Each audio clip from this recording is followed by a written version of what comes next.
Praise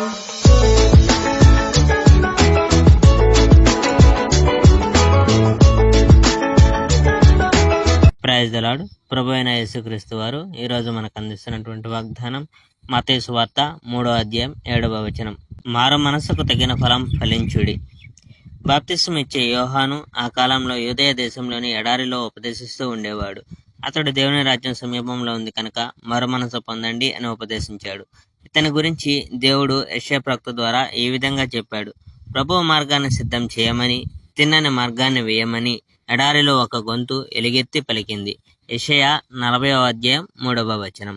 యోహాను ఒంటె వెంట్రుకలతో చేయబడిన వస్త్రాన్ని ధరించి నడుముకు తోలుదట్టి కట్టుకొని మిడతల్ని అడవి తేనెని తింటూ జీవించేవాడు.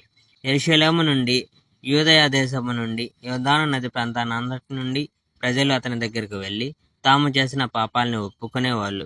అతడు వాళ్లకు యోర్దాను నదిలో బాప్తిస్మం ఇచ్చేవాడు. పరిసయ్యులు, సద్దుకయ్యులు యోహాను బాప్తిస్మం ఇస్తున్న ప్రాంతానికి వచ్చారు.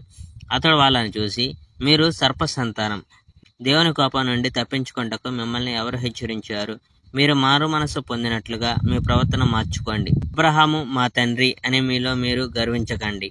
ఈ రాళ్ల నుండి దేవుడు అబ్రహామునకు సంతానం సృష్టించగలడని నేను చెప్తున్నాను. చెట్లు వేర్ల మీద గొడ్డలి సిద్ధంగా ఉంది. దేవుడు మంచి ఫలం ఇమ్మని చెట్లను నరికి మంటల్లోకి వేస్తాడు. మీరు మారు మనసు పొందారు కనుక నేను మీకు బాప్తిస్మం ఇస్తున్నాను. కానీ నా తర్వాత రానున్నవాడు నాకన్నా శక్తి గలవాడు. ఆయన చెప్పులను మోయడానికి కూడా నేను తగను. ఆయన మీకు పవిత్రాత్మతో అగ్నితో బాప్తిస్మం ఇస్తాడు. తూర్పారబట్టే చేట ఆయన చేతిలో ఉంది. ఆయన కళ్ళమును శుభ్రం చేసి తమ గోధుమల్ని ధాన్యపు కొట్టులో వేసుకుంటాడు. పొట్టును ఆరిన మంటల్లో వేసి కాలుస్తాడు అని అన్నాడు. Praise the lord. May god bless our India.